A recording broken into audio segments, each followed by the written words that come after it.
जय हिंद साथियों, very good morning to all of you. मैं आपका दोस्त एंड बिलास जैन हाजिर हूं आप सबके बीच डेली करंट अफेयर्स की क्लास के साथ। दोस्तों, आज की क्लास में हम 4 जनवरी से रिलेटेड इंपॉर्टेंट फैक्ट्स और इंपॉर्टेंट क्वेश्चन कवर करेंगे। तो दोस्तों, आप सभी से निवेदन है कि आप सब वीडियो को अंत तक पूरा मन लगाकर बिना स्किप किए हुए देखिएगा, और अगर आपको वीडियो पसंद आती है तो आप प्लीज वीडियो को लाइक कीजिएगा। साथ ही वीडियो को अभी जल्दी से जल्दी शेयर कर दीजिए ताकि ज्यादा से ज्यादा लोग ऑनलाइन आ जाएं और लाइव आ जाएं क्लास में, जिससे किसी का कोई टॉपिक मिस ना हो पाए, कोई पॉइंट मिस ना हो पाए। और अगर आपको चैनल पसंद आता है, वीडियो पसंद आती है और आप चैनल पर नए हैं तो प्लीज चैनल को सब्सक्राइब कीजिए, साथ ही बेल आइकन प्रेस कर लीजिए जिससे हमारी लेटेस्ट नोटिफिकेशन आपको तुरंत मिलती जाए। दोस्तों, अब आपका ज्यादा समय ना लेते हुए देखते हैं आज का पहला प्रश्न। आज का पहला प्रश्न है, दिसंबर 2021 में जीएसटी संग्रह कितने लाख करोड़ रुपए रहा? आपके ऑप्शन है ए 1.25 लाख करोड़ रुपए, बी 1.29 लाख करोड़ रुपए, सी 1.28 लाख करोड़ रुपए और डी 1.24 लाख करोड़ रुपए। तो दोस्तों, आपको बता दें कि दिसंबर 2021 में जीएसटी संग्रह 1.29 लाख करोड़ रुपए रहा है। दोस्तों, दिसंबर 2021 में एकत्र जीएसटी राजस्व 1.29 लाख करोड़ रुपए से अधिक था, जो 2020 में इसी महीने की तुलना में 13% अधिक था। दिसंबर 2021 के महीने में कुल जीएसटी राजस्व 1,29,780 करोड़ एकत्र किया गया, जिसमें से CGST rupees 22,578 crore, SGST rupees 28,658 crore, IGST rupees 69,155 crore, वस्तुओं के आयात पर एकत्रित 37,527 करोड़ रुपए सहित। तो दोस्तों, आयात पर कितना? 37,527 करोड़, और उसको ही जोड़ के आईजीएसटी कितना हुआ है तो 69,155 करोड़, और 9,389 करोड़ रुपए उपकर है। तो टोटल जीएसटी कितना आया है? 1,29,780 करोड़ रुपए एकत्रित किया गया है दिसंबर 2021 में जीएसटी। देखते हैं आज का अगला प्रश्न। आज का अगला प्रश्न है, प्रधानमंत्री Narendra Modi major Dhyanchand sports university की आधारशिला किस शहर में रखेंगे? दोस्तों, 2 पॉइंट याद रखें। पहला पॉइंट यह याद रखें कि मेजर ध्यानचंद स्पोर्ट्स यूनिवर्सिटी की आधारशिला कौन रखेगा? तो प्रधानमंत्री नरेंद्र मोदी। और इसकी किस शहर में रखी जा रही है तो वो आपको अभी बताया जाएगा। आपके ऑप्शन है ए मेरठ, बी गाजियाबाद, सी लखनऊ और डी कानपुर। तो दोस्तों, याद रखें कि प्रधानमंत्री Narendra Modi major Dhyanchand sports university की आधारशिला मेरठ में रखेंगे। दोस्तों, प्रधानमंत्री नरेंद्र मोदी मेरठ में मेजर ध्यानचंद स्पोर्ट्स यूनिवर्सिटी की आधारशिला रखेंगे। विश्वविद्यालय की स्थापना लगभग 700 करोड़ रुपए की अनुमानित लागत से मेरठ के सरधना कस्बे के सलाबा और कैली गांव में की जाएगी। दोस्तों, विश्वविद्यालय में 540 महिला और 540 पुरुष खिलाड़ी सहित 1080 खिलाड़ियों को प्रशिक्षण देने की क्षमता होगी। तो दोस्तों, 50-50 सीट्स होंगी, 540 गर्ल्स के लिए, 540 बॉयज के लिए, और टोटल सीट्स कितनी होंगी? 1080 होंगी, जिसमें खिलाड़ियों के लिए प्रशिक्षण दिया जाएगा। और दोस्तों, यह खेल के रूप में मतलब भारत की तरक्की करने के लिए एक बहुत अच्छा कदम है, क्योंकि हमारे यहाँ से अभी देखा जाए तो ओलंपिक्स वगैरह में मेडल्स बहुत कम आते हैं, लेकिन अगर अच्छी यूनिवर्सिटीज होंगी, अच्छा प्रशिक्षण दिया जाएगा खिलाड़ियों को, तो ज़्यादा मेडल आएंगे और ज़्यादा देश का नाम ऊंचा होगा। देखते हैं आज का अगला प्रश्न। आज का अगला प्रश्न है, भारतीय तटरक्षक बल के महानिदेशक के रूप में पदभार किसने ग्रहण किया है?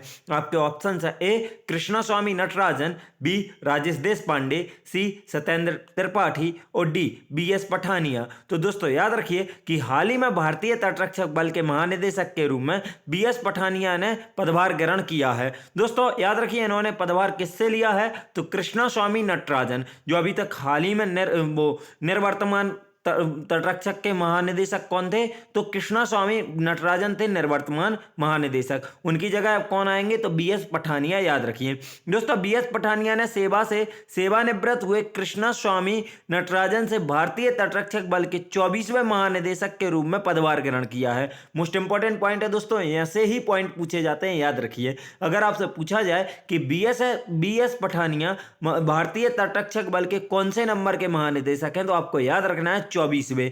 वह defence services staff college Wellington और नेशनल डिफेंस कॉलेज नई दिल्ली के पूर्व छात्र हैं। उन्हें नवंबर 2019 में अतिरिक्त महानिदेशक के पद पर पदोन्नत किया गया और विशाखापट्टनम में तटरक्षक कमांडर पूर्वी समुद्र तट के रूप में पदभार ग्रहण किया। दोस्तों, याद रखिए इनको अतिरिक्त महानिदेशक कब बनाया गया? तो नवंबर 2019 में। इन्होंने यह पदभार किससे लिया है? तो कृष्णा स्वामी नटराजन से। और अब यह भारतीय तटरक्षक बल के महानिदेशक होंगे। कौन? BS पठानिया, याद रखिए। देखते हैं आज का अगला प्रश्न। आज का अगला प्रश्न है, आरबीआई ने आवधिक KYC अपडेट की समय सीमा कितनी बढ़ाई है?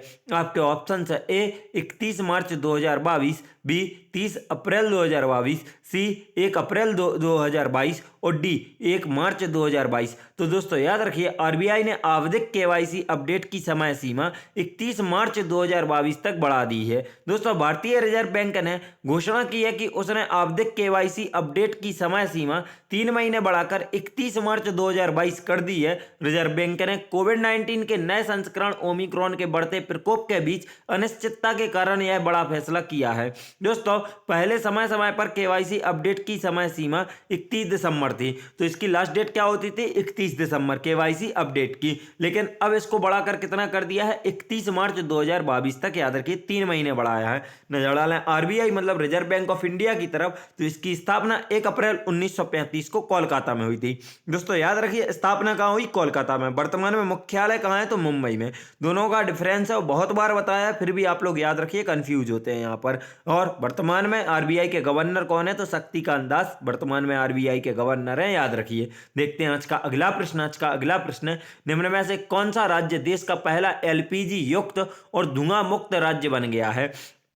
एलपीजी युक्त से क्या मतलब है दोस्तों? तो याद रखिए कि हर घर में गैस सिलेंडर की उपलब्धता होना एलपीजी युक्त है। और धुआं मुक्त का भी मतलब यही है कि जब गैस से खाना पकेगा तो धुआं कहाँ से आएगा, जब चूल्हा जलेगा ही नहीं। तो आपके ऑप्शन है: ए बिहार, बी झारखंड, सी हिमाचल प्रदेश और डी पंजाब। तो दोस्तों याद रखिए कि हाल ही में हिमाचल प्रदेश देश का पहला ऐसा राज्य बन गया है जो एलपीजी युक्त और धुआं मुक्त राज्य है। दोस्तों आपको बता दें कि केंद्र सरकार की उज्ज्वला और प्रदेश सरकार की गृहिणी सुविधा योजना, यहां से एक पॉइंट और याद रखिए, गृहिणी सुविधा योजना है, यह किसकी योजना है, कौन से राज्य की योजना है? तो याद रखिए हिमाचल प्रदेश से संबंधित है गृहिणी सुविधा योजना। और अगर उज्ज्वला योजना पूछा जाए तो यह केंद्र सरकार से संबंधित है, याद रखिए। गृहिणी सुविधा योजना की बदौलत हिमाचल प्रदेश देश का पहला एलपीजी युक्त और धुआं मुक्त राज्य बन गया है। लकड़ी के से चूल्हे जलाते समय धुएं से होने वाली गंभीर बीमारियों से महिलाओं को निजात दिलाने के लिए केंद्र सरकार ने उज्ज्वला योजना शुरू की थी। राज्य सरकार ने भी अधिक से अधिक महिलाओं को लाभ पहुंचाने के लिए गृहिणी सुविधा योजना की शुरू की। तो दोस्तों याद रखिए कि कुछ मदद मिली उज्ज्वला योजना की और कुछ मदद मिली गृहिणी सुविधा योजना की, और दोनों के मिलने से केंद्र सरकार और राज्य सरकार के सहयोग से हिमाचल प्रदेश देश का पहला ऐसा राज्य बन गया है जो एलपीजी युक्त और धुआं मुक्त है। नजर डालें दोस्तों हिमाचल प्रदेश की तरफ, सबसे पहले मैप पर देखेंगे तो यहाँ अगर हम इसको देखते हैं तो हिमाचल प्रदेश की पोजीशन ए है। हिमाचल प्रदेश के ऊपर में यहाँ पर आपको देखने मिलेगा लद्दाख की सीमा, इस साइड मिलेगी आपको जम्मू कश्मीर की सीमा, ये पंजाब लगा हुआ है दोस्तों, यहाँ से याद रखिए। यहाँ पर उत्तराखंड आपको यहाँ देखने मिलेगा और नीचे उत्तर प्रदेश से हिमाचल प्रदेश की सीमा साझा होगी। दोस्तों अब आपको डिटेल्स में हिमाचल प्रदेश का स्टैटिक जीके बताएं अगर, तो हिमाचल प्रदेश की राजधानी शिमला है तथा यहाँ की शीतकालीन राजधानी धर्मशाला है। दोस्तों हिमाचल प्रदेश की स्थापना राज्य के तौर पर 25 जनवरी 1971 को हुई थी। वर्तमान में हिमाचल प्रदेश के राज्यपाल राजेंद्र विश्वनाथ अल्लेकर हैं तथा मुख्यमंत्री जयराम ठाकुर हैं। दोस्तों राजेंद्र विश्वनाथ अल्लेकर से एक पॉइंट बहुत मोस्ट इंपॉर्टेंट जुड़ा हुआ है, आप याद रखिए, यह गोवा के पहले ऐसे नागरिक हैं जो राज्यपाल बने। अगर आपसे पूछा जाए कि गोवा के नागरिक, पहले नागरिक जो राज्यपाल बने, किसी भी राज्य में राज्यपाल बने लेकिन यह नागरिक गोवा के हों, तो आपको नाम याद रखना है राजेंद्र विश्वनाथ अल्लेकर।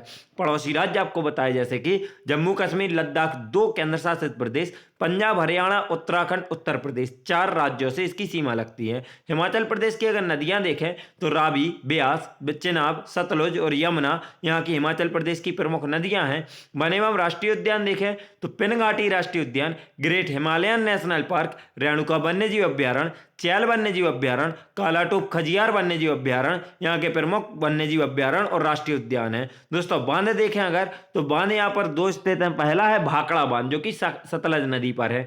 याद रखिए भारत ही नहीं एशिया का सबसे ऊंचा गुरुत्वीय बांध है, कौन सा? भाखड़ा बांध, सतलज नदी पर हिमाचल प्रदेश में।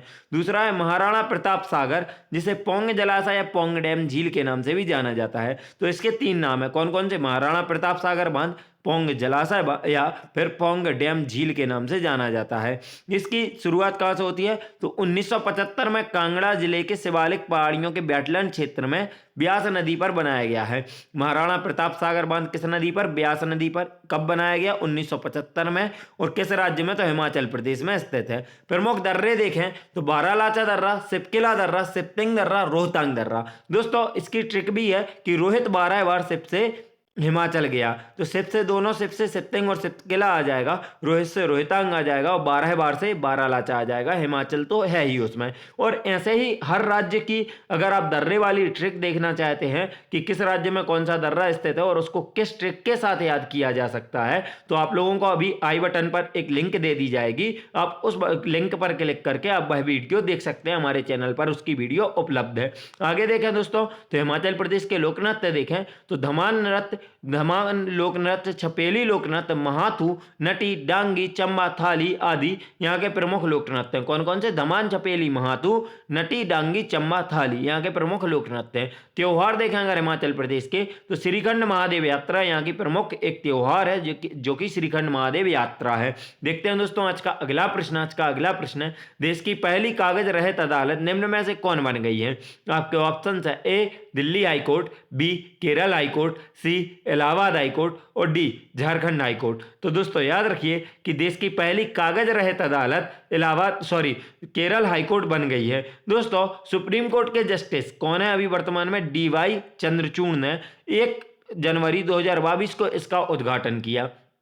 दोस्तों केरल हाईकोर्ट बहुत पहले से है, लेकिन अगर आपसे पूछा जाए उद्घाटन किसका, तो कागज रहित अदालत का उद्घाटन किसने किया है? Supreme court justice DY Chandrachud ने। कब किया? तो 1 जनवरी 2022 को इसका उद्घाटन किया। DY चंद्रचूड़ ने कहा कि न्यायालय एक सेवा है जो राज्य द्वारा अपने सभी नागरिकों को प्रदान की जाती है और ई फाइलिंग और कागज रहित अदालतें न्याय के विकेंद्रीकरण की दिशा में एक महत्वपूर्ण कदम है। तो दोस्तों मोस्ट ऑफ द रिकॉर्ड जब ऑनलाइन हो जाता है, कंप्यूटर में डेटा बन के सेव हो जाता है और इस तरह से कागज रहित मतलब कागज से फ्री हो गई हैं। अब यहाँ पर मोटी मोटी फाइलें देखने को नहीं मिलेंगी। तो पहला कौन सा ऐसा हाई कोर्ट है जो कि कागज रहित अदालत बन गया है? तो यह है केरल हाईकोर्ट। याद रखिए। देखते हैं आज का अगला प्रश्न। आज का अगला प्रश्न है केंद्र सरकार ने निम्न में से किसे रेलवे बोर्ड का नया चेयरमैन नियुक्त किया है?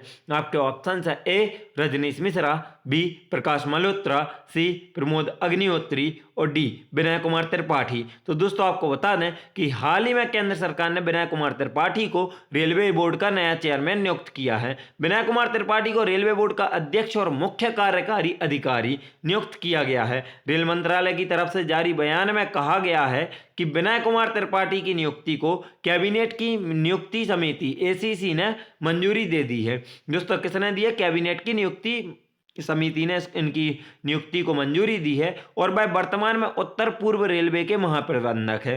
तो याद रखिए विनय कुमार त्रिपाठी कहाँ के? उत्तर पूर्व रेलवे के महाप्रबंधक हैं। अब यह यहाँ के रेलवे बोर्ड के चेयरमैन बनेंगे। दोस्तों विनय कुमार त्रिपाठी ने रुड़की से BTech इलेक्ट्रिकल इंजीनियरिंग किया और 1983 के Indian railway service of electrical engineers batch से रेलवे में आए।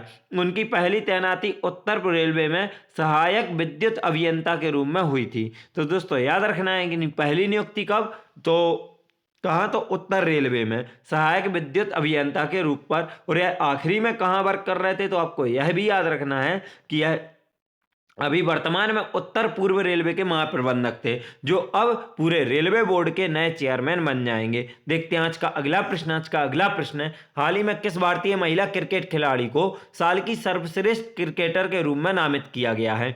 आपके ऑप्शन है ए स्मृति मंधाना, बी मिताली राज, सी झूलन गोस्वामी और डी दीप्ति शर्मा। तो दोस्तों याद रखिए कि हाल ही में स्मृति मंधाना जो कि भारतीय महिला क्रिकेट टीम की खिलाड़ी हैं को साल की सर्वश्रेष्ठ क्रिकेटर के रूप में नामित किया गया है। दोस्तों एक्चुअली क्रिकेटर मतलब प्लेयर ऑफ द ईयर का अवार्ड मिलता है प्रत्येक वर्ष ICC की साइड से। और कौन देता है इसे? इंटरनेशनल क्रिकेट काउंसिल द्वारा दिया जाता है और यह तो इसकी अभी चयनित नहीं हुई हैं, लेकिन उसके लिए जो शॉर्ट लिस्ट बनती है उसमें नाम आया है। एकमात्र भारतीय महिला है जिसका उस लिस्ट में नाम है, शॉर्ट लिस्ट में, और वह है स्मृति मंदाना। दोस्तों आपको बता दें कि अंतर्राष्ट्रीय क्रिकेट परिषद आईसीसी ने साल 2021 के सर्वश्रेष्ठ महिला क्रिकेटर अवार्ड के लिए शॉर्ट लिस्ट खिलाड़ियों की घोषणा कर दिया है। दोस्तों भारतीय महिला टीम की सलामी बल्लेबाज स्मृति मंदाना को सभी प्रारूपों में शानदार प्रदर्शन के लिए इस पुरस्कार के लिए नामांकित किया गया है।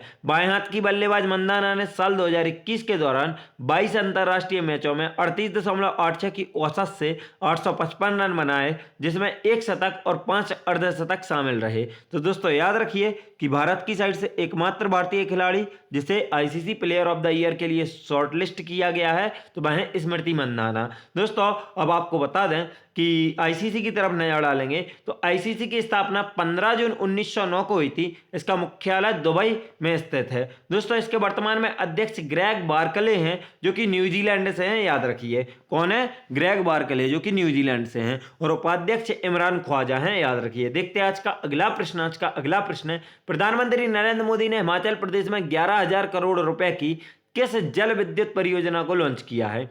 आपके ऑप्शंस है खोलोंगछू जल विद्युत परियोजना, बी साबरा कड्डू जल विद्युत परियोजना, सी नाथपा जागरी जल विद्युत परियोजना और डी एटालिन जल विद्युत परियोजना। तो दोस्तों याद रखिए प्रधानमंत्री नरेंद्र मोदी ने हिमाचल प्रदेश में 11,000 करोड़ रुपए की साबरा कुड्डू जल विद्युत परियोजना को लॉन्च किया है। दोस्तों प्रधानमंत्री नरेंद्र मोदी ने साबरा कुड्डू जल विद्युत परियोजना का उद्घाटन किया जो 111 मेगावाट की परियोजना है जिसे लगभग 2080 करोड़ रुपए की लागत से बनाया गया है। उन्होंने लगभग 3 दशकों से लंबित रेणुका जी बांध परियोजना की आधारशिला भी रखी। तो कौन से दोस्तों? रेणुका जी बांध की आधारशिला रखी गई है। 40 मेगावाट की इस परियोजना का निर्माण लगभग 7,000 करोड़ रुपए की लागत से किया जाएगा। तो दोस्तों याद रखिए कि साबरा कुड्डू जल विद्युत परियोजना की बिजली उत्पादन क्षमता कितनी होगी? तो 111 मेगावाट। जबकि आपको यह भी याद रखना है कि रेणुका जी बांध परियोजना की की आधारशिला रखी गई है और इसकी लागत क्या होगी? तो लगभग 7,000 करोड़। और इसकी क्षमता क्या होगी बिजली उत्पादन की? तो 40 मेगावाट इसकी क्षमता होगी। देखते हैं दोस्तों आज का अगला प्रश्न। आज का अगला प्रश्न है, निम्न में से किस वरिष्ठ राजनयिक को निशस्त्रीकरण पर संयुक्त राष्ट्र सम्मेलन में भारत के अगले नए राजदूत के रूप में नियुक्त किया गया है? आपके ऑप्शंस है ए संजीत मेहता, बी संदीप शर्मा, सी अनुपम रे और डी संजय मेहता। तो दोस्तों याद रखिए कि हाल ही में अनुपम रे को, जो कि एक वरिष्ठ राजनयिक हैं, को निशस्त्रीकरण पर संयुक्त राष्ट्र सम्मेलन में भारत के अगले नए राजदूत के रूप में नियुक्त किया गया है। दोस्तों वरिष्ठ राजनयिक अनुपम रे को हाल ही में निशस्त्रीकरण पर जिनेवा में संयुक्त राष्ट्र सम्मेलन में भारत के अगले नए राजदूत के रूप में नियुक्त किया गया है। दोस्तों याद रखिए सम्मेलन कहाँ होगा? तो जिनेवा में। वे वर्ष 1994 बैच के भारतीय विदेश सेवा के अधिकारी रहे हैं। साथ ही वर्तमान में दिल्ली में मंत्रालय के मुख्यालय में संयुक्त सचिव के रूप में कार्यरत हैं। वे जल्द ही पंकज शर्मा का स्थान लेंगे। तो दोस्तों याद रखिए कि अनुपम रे किससे अपना स्थान ले रहे हैं, मतलब किससे स्थान ग्रहण करेंगे? तो पंकज शर्मा की जगह यह अनुपम रे की नियुक्ति की गई है और यह अब संयुक्त राष्ट्र में भारत के अगले नए राजदूत होंगे। कौन? अनुपम रे। याद रखिए। देखते हैं दोस्तों हमारी वीडियो यहीं समाप्त होती है। वीडियो को अंत तक देखने के लिए आप सभी का धन्यवाद। अगर आप सबको वीडियो पसंद आई हो तो प्लीज वीडियो को लाइक करें, कमेंट करें, शेयर करें और चैनल को सब्सक्राइब करना बिल्कुल ही ना भूलें। साथ ही बेल आइकॉन प्रेस कर लें जिससे हमारी लेटेस्ट नोटिफिकेशन आपको तुरंत मिलती जाए। दोस्तों साथ ही अगर आप हम सबसे social media like Facebook, Instagram या टेलीग्राम से जुड़ना चाहते हैं तो आप हमें डिस्क्रिप्शन बॉक्स से लिंक द्वारा फॉलो कर सकते हैं। वीडियो को अंत तक देखने के लिए आप सभी का धन्यवाद। जय हिंद, जय भारत। आपका दिन मंगलमय हो।